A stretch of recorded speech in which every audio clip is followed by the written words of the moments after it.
യാത്രക്കിടയിൽ സ്ഥിരം കുപ്പിവെള്ളം വാങ്ങിക്കുടിക്കുന്നവരാണ് നമ്മളിൽ ഭൂരിപക്ഷം ആളുകളും.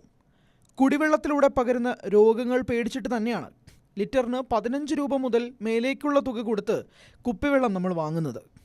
ഈ കുപ്പിവെള്ളം ഇനി മുതൽ ഉയർന്ന അപകട സാധ്യതയുള്ള ഭക്ഷ്യവസ്തുവാണ്. ഇന്ത്യയിൽ ഭക്ഷ്യവസ്തുക്കളുടെ ഗുണനിലവാരം ഉറപ്പാക്കാൻ ചുമതലപ്പെട്ട FSSAI അഥവാ food safety and standards authority of ഇന്ത്യയാണ് കുപ്പിവെള്ളത്തെ ഉയർന്ന അപകട സാധ്യതയുള്ള ഭക്ഷ്യവസ്തു ഗണത്തിൽപ്പെടുത്തിയത്. വിപണിയിൽ കിട്ടുന്ന കുപ്പിവെള്ളമെല്ലാം ഇത്ര അപകടം പിടിച്ചതാണോ? അങ്ങനെ പേടിക്കേണ്ടതില്ല. പക്ഷേ കൃത്യമായ പരിശോധനകൾ കൃത്യമായ ഇടവേളകളിൽ നടത്താനാണ് ഉയർന്ന അപകട സാധ്യതയുള്ള ഭക്ഷ്യവസ്തുക്കളുടെ ഗണത്തിൽ കുപ്പിവെള്ളത്തെ പെടുത്തിയത്.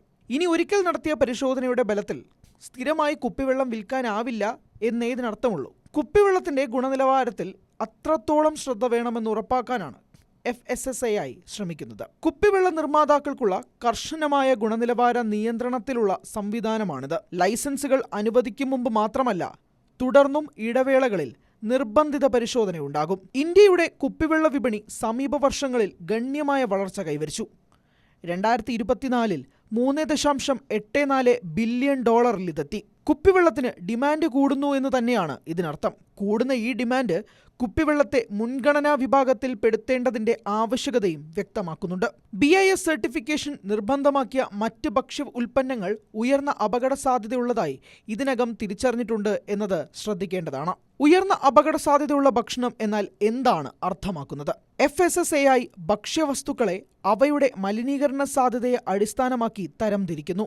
ഉയർന്ന അപകട സാധ്യതയുള്ള ഭക്ഷണങ്ങൾക്ക് സുരക്ഷാ മാനദണ്ഡങ്ങൾ ഉറപ്പാക്കാൻ പതിവ് പരിശോധനകൾക്ക് വിധേയമാണെന്ന് ഉറപ്പാക്കുന്നു. ഭക്ഷ്യസുരക്ഷാ ഉദ്യോഗസ്ഥർ കർശനമായ മാനദണ്ഡങ്ങൾക്കനുസരിച്ച് പരിശോധനകൾ നടത്തണം. സംസ്ഥാന കേന്ദ്രഭരണ പ്രദേശങ്ങളിലെ ഭക്ഷ്യ കമ്മീഷണർമാർ ഈ പരിശോധന പ്രക്രിയ നിരീക്ഷണം എല്ലാ സുരക്ഷാ മാനദണ്ഡങ്ങളും പാലിക്കുന്നുവെന്ന് ഉറപ്പാക്കുകയും വേണം.